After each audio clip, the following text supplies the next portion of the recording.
The Bulls had the best record in all the NBA last year. Fantastic season. How do they get better? Well, I think everyone's going to focus on what happened in the Eastern Conference Finals against Miami. If you look at that series, Miami loaded up on Derrick Rose, obviously the MVP of the league, unbelievable talent. To me, they're a shooter away from winning it all.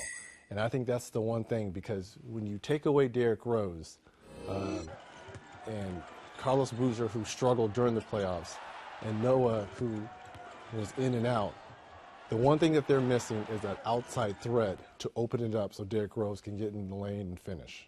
Derrick Rose already an MVP this early in his career. Where can he improve now? Because you would expect at this point in his career that he's at a stage where he can improve from year to year. You know, I look at the 16 playoff games from a season ago, and he shot 39% from the field and only 25% from three-point range. What is that telling me? He's got to be a consistent outside shot. Once he gets that down, I've always told people, he could become the Shaq of the point guards because he's so strong. When he gets into the lane, he can finish. If he can get a consistent outside shot, it's going to take him to another level. Is there something Tom Thibodeau could possibly do, or Carlos Boozer do himself, to get himself more productive offensively and help out Derrick Rose? Well, it always helps when you have an inside threat. If Carlos Boozer can command double teams, and if he can hit that mid-range shot, obviously it's going to open up the lane a little bit more for Derrick Rose. But remember, this is a team that won 62 games, and you alluded to the best record in the league with Noah being out for stretches as well as Boozer. So I think the sky's the limit for the Bulls. They're, again, well coached, a young nucleus, and they're only going to get better. The Indiana Pacers were a fun story down the stretch. Frank Vogel got the job, declared that the team was going to make the playoffs, and they did so. How much upside is there with that core? Well, I think the upside for them was making the playoffs and having that experience going against the Chicago Bulls in the first round. If you look at those first two games on the road, the Pacers had every opportunity to win both of those games. I think experience kind of hurt them, but you talk about Vogel and the young nucleus of Danny Granger, Paul George, who I think is going to be a fantastic young player, Roy Hibbert, who is becoming an up-and-coming young center in the league.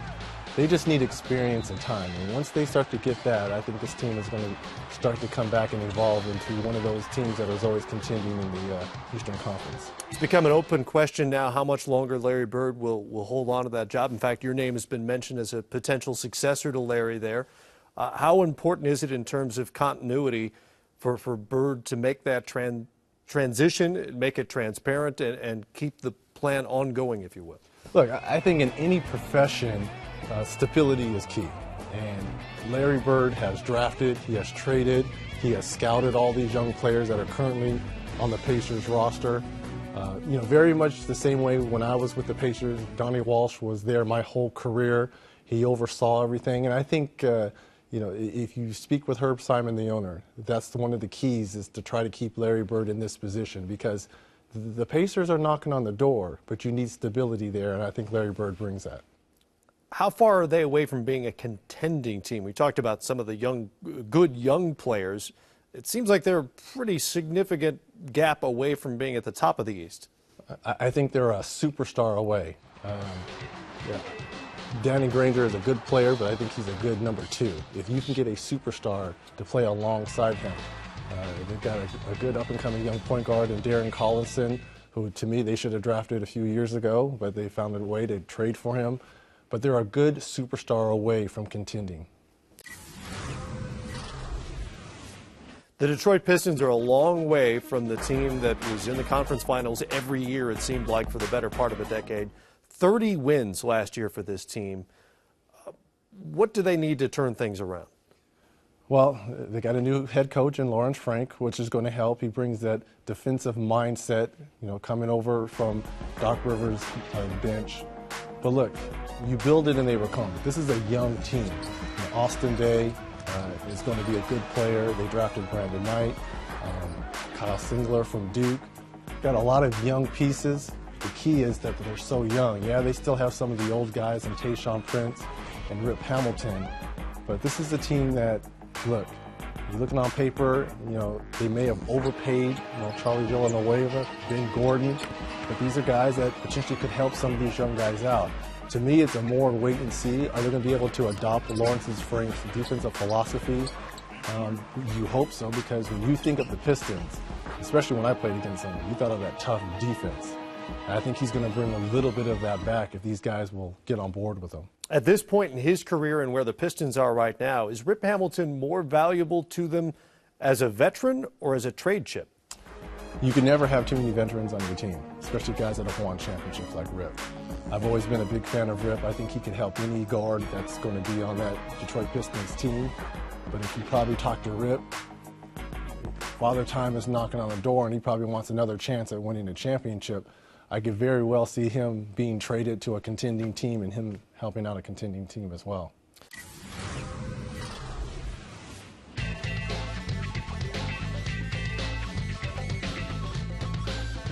The Milwaukee Bucks took a little step back last year. Steven Jackson's now part of that roster. What kind of immediate impact can he have for that team? Love the pickup. You got to remember, the Bucks were in the bottom half of scoring in the NBA.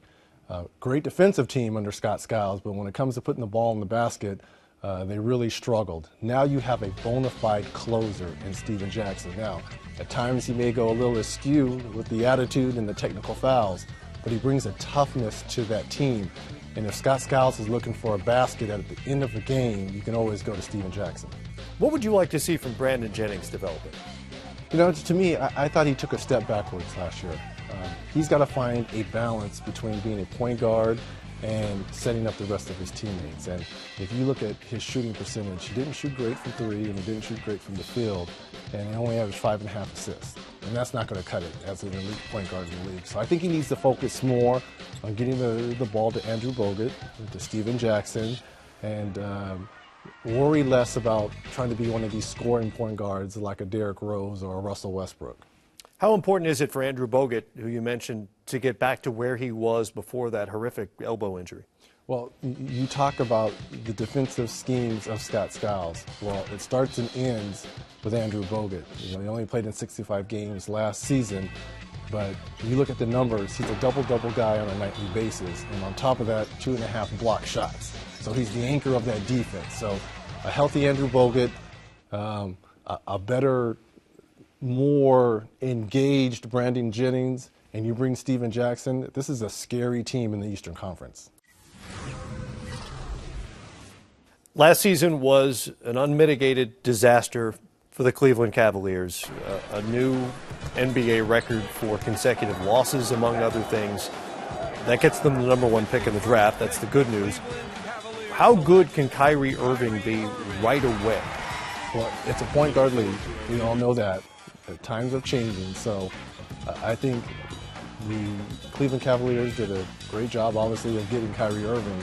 But to me, the one thing that's always going to be hanging over their head is the ghost of LeBron James and them having the #1 pick a few years ago. He's always going to be compared to what LeBron did in his 7 years in Cleveland, and that's not fair to him. Hopefully the fans will turn the page and start to move on. They're well coached in Byron Scott. They had the #3 pick in Tristan Thompson, who was a fantastic player, a defensive player at Texas. So Byron has some good young pieces to work with to go along with some veterans like Anderson Varejao, Anthony Parker. Is Baron Davis a good role model for Kyrie Irving? And secondly, do you see him being in Cleveland long term? He'd be a fantastic mentor for Kyrie Irving. I just don't think he's going to be the guy to mentor him. I think he'll either be traded or the amnesty clause and be bought out. But if I'm Byron Scott, that's a crutch to have if you're going to have, Baron Davis mentor Kyrie Irving.